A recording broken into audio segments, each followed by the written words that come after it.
Сайн бацхан эрхэм мөндөд үзэгчдээ тоосоо судалгаа шинжилгээ гэдэг бидний амьдралын салшгүй хэсэг юм. Бидний амьдрал бүхэлдээ эдийн засаг юм а. Сая санаа эдийн засгийн мэдээллийн хөтөлбөр танд хүрч байна. Эхлээд мэдээллийн хөтөлбөрт багцсан мэдээллийг товчоор танд хүргье. Шаазгатай ордын баттай нөөц 190.5 сая тонн, за бодиттой нөөц 84.4 сая тонн болох нь тогтооогджээ. Үндэсний их баяр наадмын өдрүүдээр нийтийн зорчигч тээвэр өглөөний 8 цагаас өчийн 22 цаг 30 минут хүртэл ажиллана. Агаарын тээврийг либералчлыг хөгжүүлснээр зорчигчдын хөдөлгөөн жилдээ 595 мянган зорчигчоор нэмэгдэх боломжтой юм а.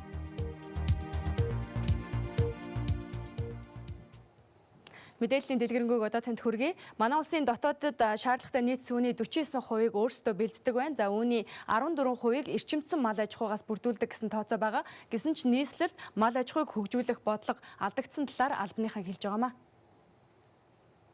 Нийслэлийн хүн амжилт 186 сая тонн сүү үргэлгээ. Манай улсад 740 орчим сүүний ферм ажиллаж байна. Өнөөдрийн байдлаар зөвхөн эрчимдсэн мал аж ахуйд 5900 үхрийн бүртгэл байна. Нэг үхрээс өдөрт 6 литр сүү саадаг гэж тооцвол нийт шаардлагатай сүүний 14.4%-ийг л хангах хүчин чадалтай байгаа юм а. Харин 38 ферм шинээр байгуулж 9500 үхэртэй болж ойж нийт хүн амаа шингэн сүүгээр хангах боломжтой болно.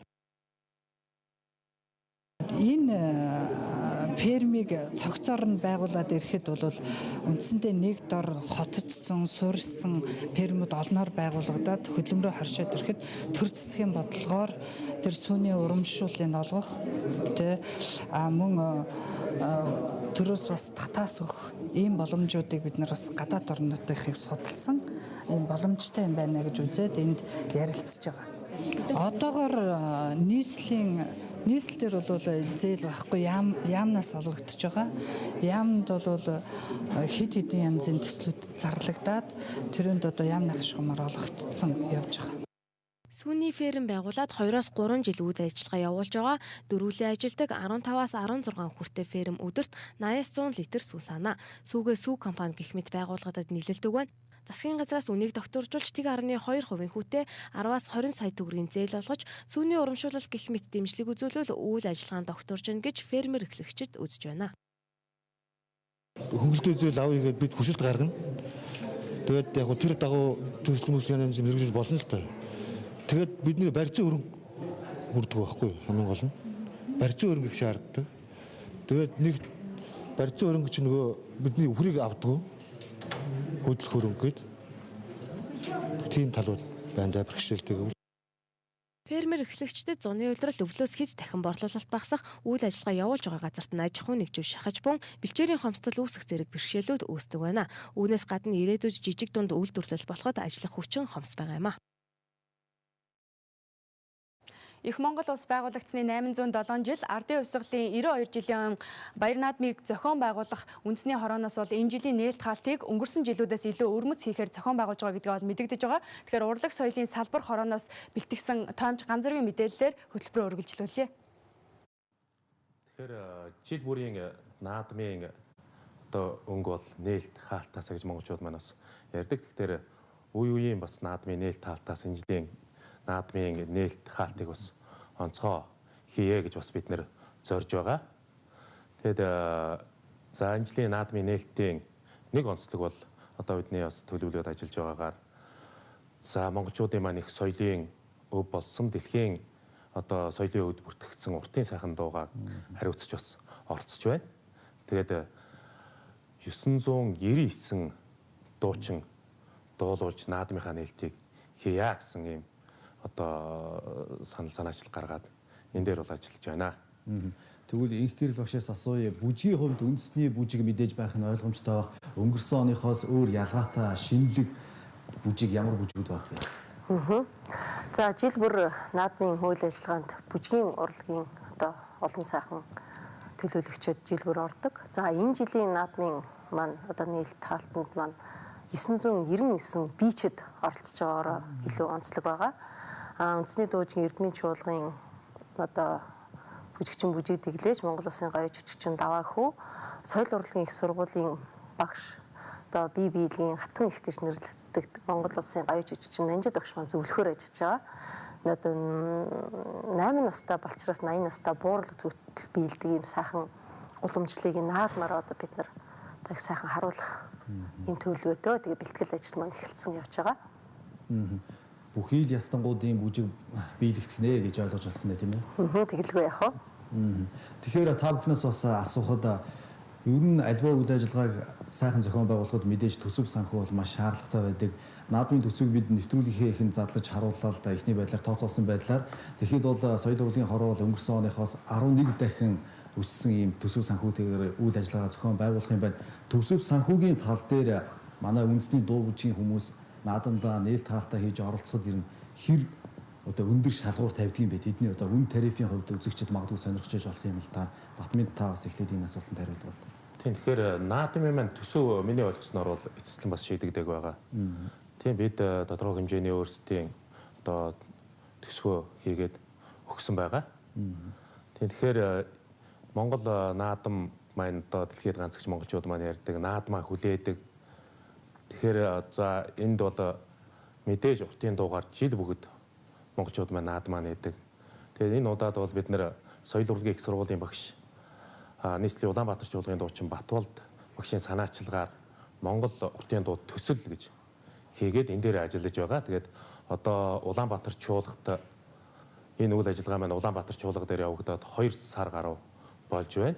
За өнөөдрийн байдлаар нэг 400 орчим хүн бүртгүүлсэн.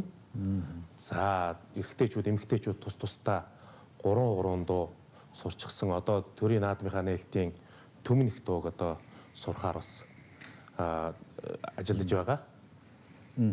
Их гэрэл багшаа тэгвэл бие биелгээний хувьд ямар байдгийг бэ? Өнөөдөр үндэсний бүжгээр бүжиглэж байгаа 8 настай болчраас 80 настай азаа буурлуудын хувьд өнөөдөр ямар байдгийг бэ? Тэдний хувьд одоо баяр наадмаараа нээлт хаалтаа олон түмнээ баясгахад үн тарифны хувьд гэдэг ч юм уу тийм айхтар бэрхшээлтэй зүйл байгаа юу?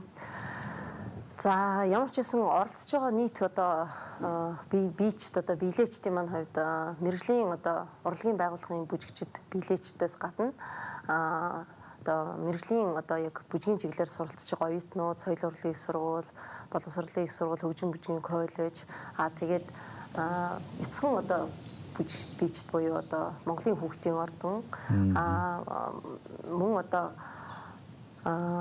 бие биелгийн холбоодууд үүн дотор бие биелэг өвлүүлэх холбоо, язгуур бие биелгийн холбоо, бие биелгийн шав сургалтын төвийн одоо хүүхдүүд бүгд хамрагдаж байгаа. Яг энэ үнийн дүнгийн хувьд бол би бол одоохондоо хараахан хэлж чадахгүй нь. Яагаад гэвэл ер нь бол бас хүний одоо хүч хөдөлмөр авьяас чадрыг үнэлэмж байхаасаа гадна бас энэ улс төмний одоо үндэсний их баяр наадамда оролцох нь бас зөх хэмжээгээр зүй ёсны одоо их бас хүндэтгэлтэй хариуцлагатай ажил байдаг. Тэгэхээр зэрэг аль аль нь харилцсан уялдаатай одоо энэ асуудал маань шийдэгдэх хаа гэж бодож байна. Наадмын нээлтийн үйл ажиллагаанд бага зэрэг төсөв нэмэгдэж магадгүй учраас ойролцоогоор 100-аас 150 сая төгрөг нэмэгдэхээр байна. За иргэдийн хувьд үндэсний их баяр наадмаа үзэх сонирхол их байдагч тасалбарын тоо хязгаартаагаас гадна шогчдын гараар орж тасалбарын үн тэнгэрт хаддаг жишг жил бүрийн наадмаар тохиолддог. Ардын хувьсгалын 90 жилийн тасалбарын үнэл гэхэд 4-өөс 5 дахин нэмэгдэж нэг тасалбарын үн 60 мянгад хүрсэн жишээ байна. За энэ жилийн хувьд төв цэнгэлдэх хүрээлэнд гадна дотны жуулчин болоод наадамчдад зориулж 2000 ширхэг суудлыг шинээр нэмснээр стадион 13,000 орчим хүний судалтай болж байгаамаа. Үүнээс 12,280 ширхэг суудлыг тасалбараар борлуулах юм. За үлдсэн тасалбарыг зочид төлөөлөгчдөд урилгаар суулгах юм а. Суудлын тоог нэмсэн ч тасалбарын үн энэ жилийн хувьд өнгөрсөн жилтэй адилхан байгаа. За наадмын тасалбарыг 7 дугаар сарын 6-наас эхлэн соёлын төв өргөө болон бүхий өргөөний кассуудаар худалдаалж эхэлсэн байгаа. Иргэдийн ойчир дарааллыг тасалбар авахар хонож ойчирлаж байгаа талаар иргэд бол гомдолж байгаа. За цөв цэнгэлдэх хүрээлэнгийн суудал байршлаасаа хамаарат энэ жилийн тасалбарын үн 16,000, 20,000, 24,000 төгрөгөөр худалдаалагдаж байгаамаа. Тасалбарын эргэн тойрны асуудлыг өнөөдөр орой 21 цаг 30 минутаас тоонтой хөтөлбөрөөс үзэгч та бүхэн дэлгэрүүлэн хүлээн авч үзэх боломжтой. Тэгэхээр үндэсний их баяр наадамд зодоглох бөхчүүдийг энэ сарын 9-10-нд Монгол бүхий өргөөнд 9-өөс 19 цагийн хооронд Монгол бүхий өргөөнд бүртгэх юм байна. Харин өсвөрийн 128 бүхийн барилдаанд 1997 оны 1-р сарын 1-ээс хойш төрсэн хүүхдүүдийг барилдуулах боломжтой талаар мэдээлж байна. Тэгэхээр наадамд зодоглох бөхчүүд өөрийн биеэр цолныхоо үнэлэхтэй ирж бүртгүүлэх юм. За тогтоосон хугацаанаас хоцорсон тохиолдолд наадамд барилдуулахгүй байх заалттай байгаамаа. Энэ жилийн баяр наадмын хуваарьт барилдах 512 бүх нээлтийн ажиллагааны үеэр талбай талбайд гарч ард түмэндээ хүндэтгэл үзүүлэх заалтыг мөн тусгасан байна. Талбайд 512 жижиг дарцаг хатгасан байх бөгөөд бөхчүүд цолны ирэмбээр дивж гарч ирэн дарцаг бүрийн ард зогсон төв эндэр болон баруун зүүн хэсэгт гарч ард түмэндээ мэхийн яслах юм байна. 2013 оны дэлхийн эдийн засгийн өсөлтийн таамгийг бууруулж магадгүй талаар олон улсын валютын сангийн тэргүүн Кристен Лагард мэдээлсэн байна. Энэ талаарх мэдээллийг дэлгэрүүлэх хүрэхээр студид сэтгүүлч Баяр Жахлан ажиллаж байна. Өдрийн мэнд Жахаа. Өдрийн мэнд. Тэгэхээр энэ жилийн дэлхийн бас эдийн засгийн юуг бууруулах ийм таамгийг дэвшүүлсэн байна. Юу нь яагаад бууруулахаар олон улсын валютын сангийн тэргүүн шийдвэрлсэн бэ? За тэгэхээр дэлхийн эдийн засгийн өсөлтийн таамгийг бууруулж байгаа шалтгаан бол гадаад эрэлт одоо багасж байгаа болон мөн хөрөнгө оруулалтын хэмжээ багасж байгаатай холбоотой юм байна.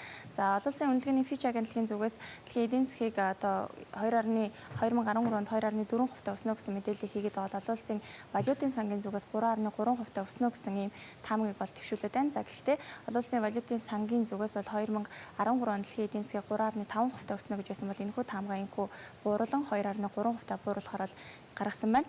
За энэ жил дэлхийн эдийн засаг 3.3% ерөнхийдөө өсөлттэй байна. Цаашдаа бол бас буурах магадлал ажиглагдж байна гэж олон улсын валютын сангийн тэргүүн Кристен Лагард бол мэдээлээд байгаа. За хөгжлийн доогуур түвшинтэй улс орнуудад бус за харин хөгжиж буй орнууд болоод за мөн дотоодын нийт бүтээгдэхүүний түвшин нь дунд түвшинд байгаа улс орнуудын эдийн засгийн таамгийг бууруулах магадлалтай байна гэдэг мэдээллийг тус одоо сангийн тэргүүн хэлж байгаамаа.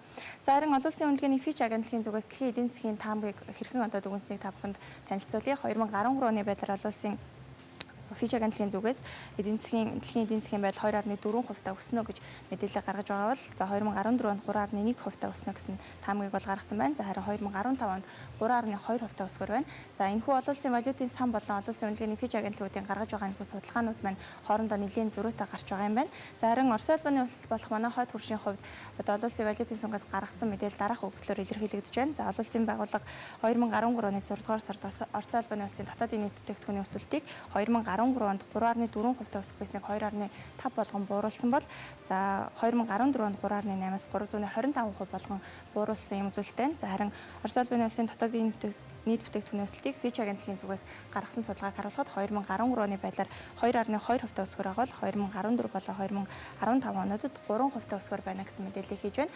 За дэлхийн эдийн засгийн байдлын энэхүү одоо өсөлтийн мэдээллийг бол хоёр одоо байгууллага томоохон байгууллагууд бол нэлээд зөрүүтэй гаргаж байгаа бол Орос улбаны улсын хувьд дэлхийн одоо Орос улбаны улсын эдийн засгийн өсөлтийн хувьд ерөнхийдөө ойролцоо дүн мэдээ бол гарч байна. За олон улсын валютын сангийн мэдээнд эдийн засгийн энэхүү битгхийг бууруулж байгаа гол одоо бууруулахад гол хүчин нөлөөсөн хүчин зүйл нь юу вэ гэхээр гадаад эрэлт болоод за мөн улс орнуудад хийгдэж байгаа хөрөнгө оруулалтын хэмжээ багасж байгаатай холбон тайлбарлаж байгаа юм байна.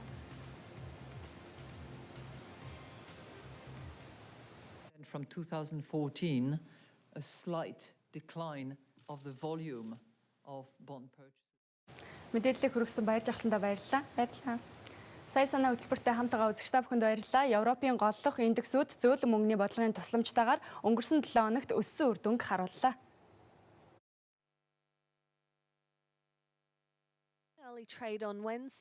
Европ улсын орнуудын хөрөнгийн зах зээл 2 дахь 7 хоногт дараалан өссөн үр дүнг харуулад байна. Энэ дундаа хамгийн өндөр өсөлтүүдийг аж ахуйн нэгжүүд харуулад байгаа нь тогтворгүй байгаа эдийн засгт эерэг нөлөөллийг үзүүлээд байгаа юм.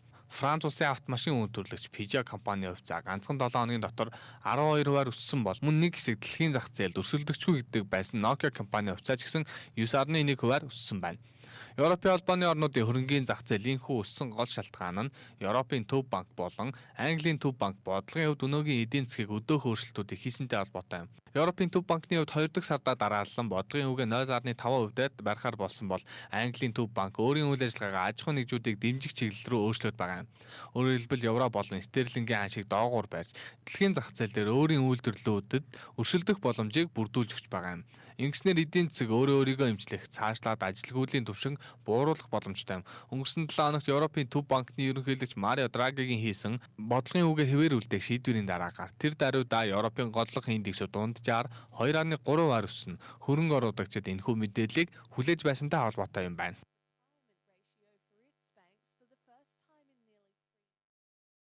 Маргааш оюутлогын бүтээгдэхүүний анхны ачаалтыг хийхээр болсон гэж уулуурхайн сайд Ганх Хуяг өөрийн твиттерээр мэдээллээ. Тэрээр хэдхэн хоногийн өмнө хэрв Rio Tinto худалдаа авагч нартай хийсэн гэрээгээ Монголын талд танилцуулахгүй бол ордын борлуулалтын орлогыг Монгол банкар дамжуулна гэж мэдээлж байсан юм а. Тэгвэл түүний мэдээлснээр борлуулалтын орлогыг Монголын банкны дансаар дамжуулах болсон байна. Энэ мэдээлэл хувьцааны ханшд хүчтэй нөлөөлөх магадaltaй талаар шинжээжид хэлж байгаа юм а. Монголын цагаар өнөөдөр орой Торонтогийн хөрөнгөний биржид арилжаадаг оюутлогын компани хувьцааны ханш өсөх магадлал өндөр байна. За үүнээс гадна Монгол улсын төлбөрийн тэнцний урсгал дансны алдагдал 5 дугаар сарын урьдчилсан байдлаар 1.3 тэрбум $. Хүрсэн байна. За мөн гадаадын шууд хөрөнгө оруулалтын хэмжээ жилийн өмнөхөөс 36%, за багцын хөрөнгө оруулалт 98% буурсан байна.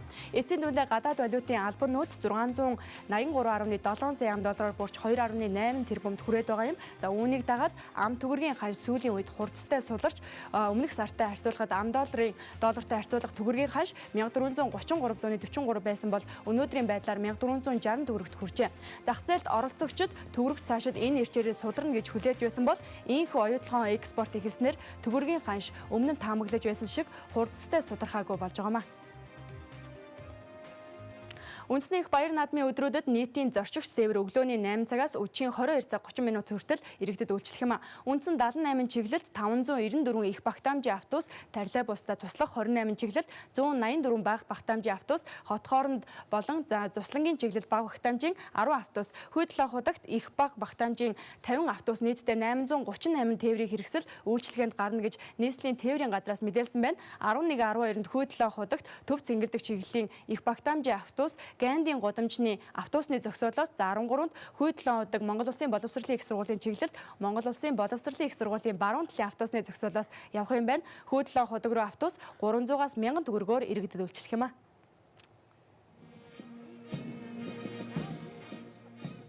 Үндэсний их баяр наадам ардын хувьсгалын 92 жилийн баяраар хурдан морины барааны Хүйдэлэн хотогт үйлчлэх автобусны чиглэлийн хувьд Хүйдэлэн хотог офицеруудын ордон, Хүйдэлэн хотог 7 буудал, Хүйдэлэн хотог 3-4-р хорооллын эцэс, Хүйдэлэн хотог 5 шар, Хүйдэлэн хотог ханы материалын комбинат, Хүйдэлэн хотог төмөр замын буудал зэрэг 6 чиглэлд бага багтаамжийн 4 автобус чиглэл тус бүрт үйлчлэх бол за их багтаамжийн автобусны хувьд Хүйдэлэн хотог төв цэнгэлдэх хүрээлэнгийн чиглэлд иргэдэд үйлчлэх юм а. Хүйдэлэн хотог руу нийтдээ 50 бага багтаамжийн автобус иргэдэд үйлчлэх бол үнийн хувьд хүүхэд 300, за том хүн чиглэлээсээ хамаарат 300-аас 1000 төгрөгөөр зорчих нь. Харин төв цэнгэлдэх хүрээлэн лөө нийт 31 чиглэлээр 256 автобус өглөөний 8-аас өдшийн 22 цаг 30 минутын хооронд иргэдэд үйлчлэх юм байна. За мөн баяр наадмын өдрүүдэд иргэд Дүнжин гар болон Мишель Экспо худалдааны төвөөс төв цэнгэлдэх хүрээлэн хүртэл автобусаар үн төлбөргөө зорчих боломжтой юм а.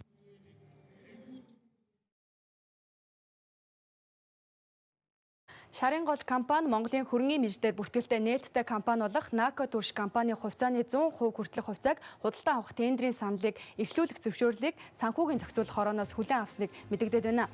Нако Турш компани нь шарын голын уурхайн эрчим хүчний нүүрсэнд суурилсан технологитой за нүүрс хүч төрөгчөөр баяжуулан боловсруулах шахмал утаагүй түвшний үйлдвэр юм. За энэ үйлдвэр нь төмөр замтай шууд холбогдсон нь дарахын хүнд үйлдвэрлэгчдийн хэрэглэгчдэд хагас коксч нүүрс болон Улаанбаатар хотын хэрэглэгчдэд утаагүй байгаль орчин дээлтэй шахмал түвшийг төмөр замаар тээвэрлэн борлуулах стратегийн ач холбогдолтой байршил байрладаг юм а.